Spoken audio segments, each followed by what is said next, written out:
It's cool to listen to your church's podcast. Something about, we live here, we're plugged in here. We're like our own little portion of the body of Christ. And so I think it's important to be plugged in where you're at.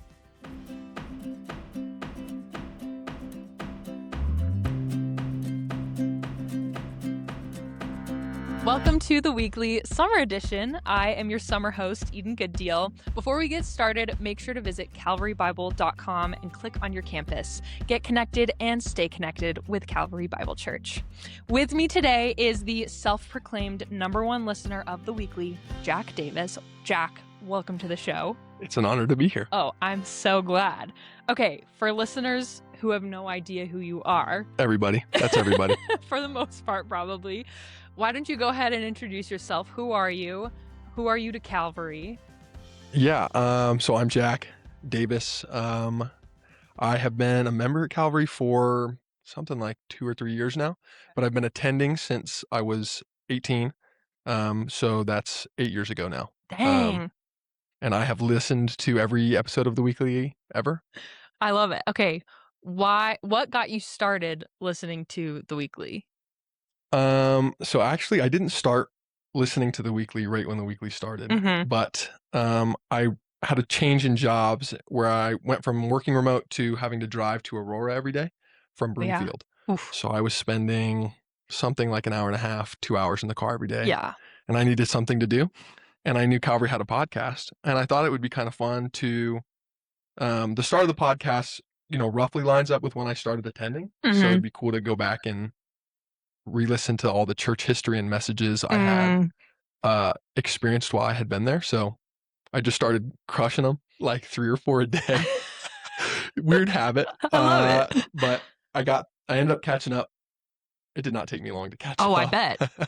And then I've just been listening regularly ever since. I've done that with podcasts before, where you download like a season of it or something, and you just crank through them on your commute or at the gym or whatever. Yeah. Where is your listening spot of choice? The car. Weekly? The car. It's Still? the car. Yeah, I don't drive nearly as much anymore, maybe 30 minutes. Sure. So usually the car. I don't really listen to anything anywhere else. Fair enough. Okay, so tell me about your time at Calvary. So you started going about 8 years ago. What made you start attending Calvary? Yeah, so I went to the University of Colorado Go Buffs. in Boulder. Go Buffs. Indeed. And I went to a Campus Crusade event early on in the start of freshman year. And we met some people who said, hey, you should come to church with us. Including one another. Well, we met each other. That's true. At that crew event. Anyways. That is true. And they said, we'll take you to church. And they took us to Calvary Boulder. Yeah. And I didn't go anywhere else. That was it. I was like, cool. Found my people, found my community. Exactly. What, in your time at Calvary, so you've attended the Boulder campus and the Erie campus, what have you loved about the church? Yeah, I think one thing that really stuck out to me was their attentiveness, especially in Boulder, to the students. I had been to churches where I had felt I could go and show up on Sunday morning, attend service, and leave, and nobody would say anything to me. Totally. And there were some people there who introduced themselves, got to know us, all that stuff, and even week over week they would come up to us and say our names. Like, right. Hey, Jack, how are you doing? Yeah. Wow, I can't believe you remembered all of our names. I know. So I just think that kind of care was really cool. It's where we all decided to go. Yeah. I think we're just creatures of extreme habit. And so if it ain't broke, don't fix it. Yeah, it worked. Well, when we were just talking about before we started recording, how like our kind of class of college students started going there, and now there's this, and it started as just like 5 or 6 of you guys, and then I started coming, and now there's this like block of pews in Boulder that no one else sits in other than the students, and when the students are gone in the summer, it's empty. Yeah. It's like reserved for not that people can't sit with the college students, but it's just sweet to see. Yeah, Boulder cares about their college students. It's like such an integral part of their community and life there. I also know that you have been serving with W&T for a little bit now. Tell me about that. How'd you get started there? Yeah, so I went to a church in the Springs when I was in high school, and I remember my youth group, being super impactful. Mm. My small group leader, the youth group director, just really foundational relationships for me. Yeah. I'm still friends with the guys that I was in small groups with in high Oh, school. that's amazing. Um, and I did middle school. I did like the equivalent of mayhem there when I was in high Yeah. school. Mm-hmm. Ton of fun. Yeah. And so when my wife and I got married, we decided to um, get plugged in and do the same thing. So I started with freshman boys, I guess 4 years ago. They're seniors now. Yeah. It's been a Wow. blast. It's crazy to see how much they've grown up, Oh my matured. goodness, I bet. They used to be pretty rowdy. They were, obviously they're maturing and they have matured, which is Yeah. awesome. They've come up to me and like they've had times with their middle schoolers where they have come up to us afterwards and said, "I can't believe you guys ever put up with us," which is fair. I was the same way. Oh yeah, I mean, who amongst us hasn't? Yeah. Right? Is there any memories of serving at W&T in particular that you can think back to that you're like, oh man, this was so satisfying that to like see the gospel click in somebody's head for the first time, or maybe like seeing them step up with middle schoolers? Like, Yeah. what's a specific memory that has made the late nights worth it? Yeah. I think this is past few months we've been having the guys lead small groups. So I mean, That's we get a cool. leader guide with some questions and things of the sort, and a guy volunteers himself. They want to do it, which is cool. Yeah. We just hand them the packet and we say, "You're in charge," and it's cool watching them be willing to and interested in stepping up, Yeah. assuming some leadership and some ownership, Mm. and just getting to watch them. I mean, they're paying attention, obviously, and I think they even get each other's attention better than we get their attention. Yeah. So it's good to have them. If I could sit there and not say anything for a whole small group, I think that's a success. No, totally, because the sort of buy-in that they have when they have skin in the game is a little bit different, and they get to, like you said, they pay attention to each other differently. Yeah. And that's such a blessing. That's awesome. Well, you have deemed yourself the number one listener of the weekly. It's become a staple in your routine. At what point did you realize, yeah, it's probably me. I'm probably the like number one listener, according to yourself? So there are some guys who get together it used to be every other Thursday, once a month on Thursdays, to just talk theology, talk shop, all Calvary guys. And I remember telling them, I had been listening to the weekly, and they gave me kind of a bewildered look. They were like, "You've listened to like all of the, like you just listened to the weekly?" And I was like, "I mean, yeah, why not? Why wouldn't you do that?" Yeah. And I think I kind of realized, I don't know how many people listen to the weekly, but I am one of them. I'm one of the ones. I might be the one. I'm number one. There you go. So and I mean, if you think you're number one, comment. If there's anybody who can hold a candle to Jack, if you think, you should comment, and maybe we'll have you on someday. Okay, well, because you listen so faithfully to the show, what are the things that you love about the weekly? Yeah, that's a good question. I think it's cool to listen to your church's podcast. I think it's cool to listen to, other sermons from different pastors. 100%. I think that's great. But something about, we live here, we're plugged in here. We're like our own little portion of the body of Christ. And so I think it's important to be plugged in where you're at. I like the format. Yeah, it's just, it's good to be plugged in. Yeah. Is there like a reoccurring segment or anything that you're like, oh, this is really the thing in my week I look forward to?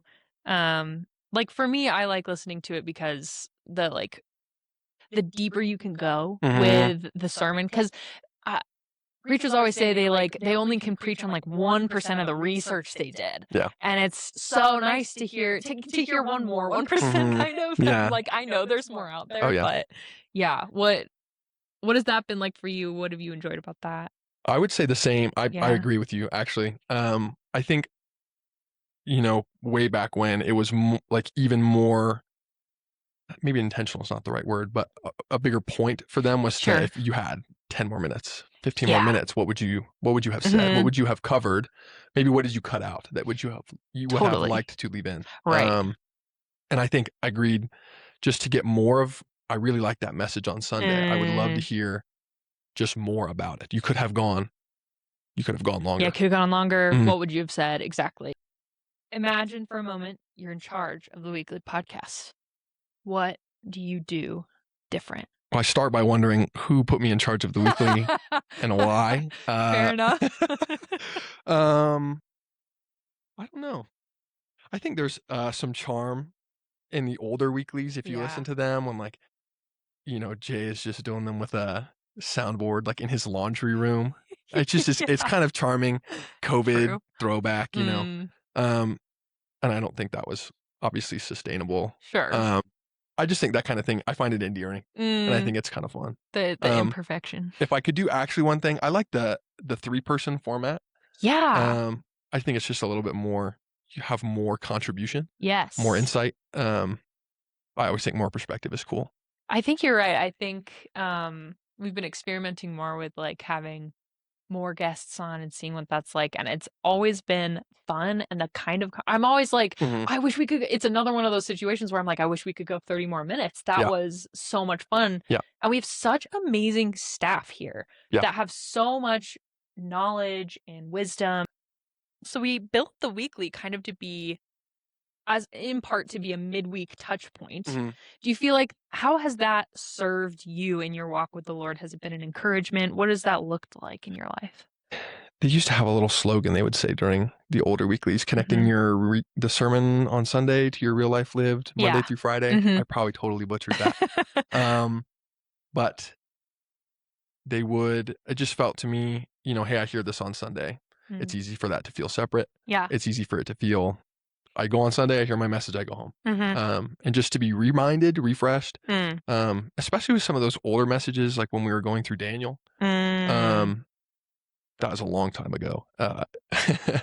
But just, yeah, to be reminded and refreshed, to reapply, I think was good. You spoke about listening to it on the way, on your commute to work. Do you Mhm. feel like listening or just kind of having the sermon from that week in the back of your head like changed at all how you were approaching coworkers or conflicts at work or even just work in general? Yeah, I think so. Yeah. In a similar manner, I didn't just listen to the weekly. Sometimes I'd listen to, Right. I'd have the Bible be read to me, Mhm. things like that. Mm. Always just good to have it on your mind, and I do think so. It probably Yeah. helped me with some of my, patience at work and things like that, Sure. especially with such a long commute. Yeah, yeah. Recentering your mind on the Mhm. Lord and his word Yeah. and even like reminding yourself of the community that you are a part of Yeah. when you're kind of going a little outside of it. Mhm. Even could be a benefit. We've been in the wisdom series for a few months now, for most of the summer, and we've been having our teaching pastors at the different campuses rotate Mhm. and visit different campuses. I found it so fun Mhm. to hear different preachers. What has that been like for you? What have you loved about it? One of my favorite things about the summers is the rotating Yeah. pastors. I love to hear from, everybody, Yeah. especially spending so much time at Boulder. Totally. Love it to hear from John. Love to hear from Mm, Tom. Sorry. Love to hear from even Perry. yeah. And Zach too. Just love hearing the different perspectives and the different styles of preaching. And it's a similar deal you were saying about the Mm, weekly. You have so many wonderful staff members here to mm. get their perspectives, get their thoughts, their insights. It's a lot of fun. Yeah, we've got a whole host of talented preachers Absolutely. at our disposal, so it's nice to be able to get to see everybody do what they're best at. Yeah. Um, okay, is there one of the sermons that you saw Mm. that really stood out to you? Um, I've got a list. Tom spoke on money, Paul in Boulder spoke on wisdom and words. The sermon this week in Erie was about conflict. Zach Mhm. preached on when wisdom fails. Perry preached on the wisdom of work, and John preached on friendship. I think Tom's sermon on money was really good. So good. I think I think it's always good to talk about. It's such a big driver for today's day and age in the Yeah. country we live in, and just reassuring to get some biblical wisdom on those Mm, things. I mean, I think, you know, I try to be my best try to do my best with my money, try to be wise with my money, and to have the encouragement that he offered, I think was really good. Yeah, absolutely. And I think it's fun how, because we're doing a series on like Proverbs and wisdom, a lot of them interlock together, and it makes me think like Tom's on money made me think of Perry's on work, and like when you're at work, what you're doing for the Lord, and then what you do with what you're given for that time. And all of it is things that we're meant to steward. Yeah, I agree. That was a really good one. Paul preached on the wisdom of words in Boulder. I highly recommend, if people haven't listened to it, go back and listen, because one, Paul is an incredible preacher. He's a very engaging preacher, and it was just really good reminder for me. That was the one that I feel like I walked away from and I was like, oh, I can apply this starting now. Do you feel like there was a piece of wisdom that you walked away from any of the sermons from that you're just like, okay, this is going to be a part of my life now, or at least wanting to kick it around the, the noggin? Man, that is a good question. I think the reminder from Tom to be content with what you have, I think was really good. I think this is, always the temptation is to be like, oh, I'll be happy when I have this, or I'll be happy when I have this, or I'm thinking about making, for me specifically, I live in an apartment and I'm itching to get into a house. And I think I felt, the Lord telling me, it's okay to be happy with where you're at right now. One bedroom apartment, you don't need, the space of a house right now. You can be content with where you are. And I found that really encouraging, kind of speaking to some anxiousness about purchases of that nature. Similarly for me, when Tom talked about, he had some sentence about how like the word in the Bible that is often used for like giving cheerfully or joyfully can also be like understood as hilariously. And I was like, oh, that is like such a great picture for me of like when I do give, when I want to be generous, I should be like, oh, this is such a joy to be able to give. And I was like, okay, the next time I'm like looking over my monthly giving or whatever, I'm gonna be like, amazing. And I feel like that was another one that I was like, this is going to be part of my regular rhythm now, because it just makes giving with money even better. So the podcast is maybe a more relaxed venue than the stage on Sunday. Definitely. And so it's fun sometimes to see our pastors relax and in a little less formal venue. What are some of those funny, goofy bits that you have like loved watching and listening to the weekly? They used to always talk about food to start their podcast Yeah. for a really long time.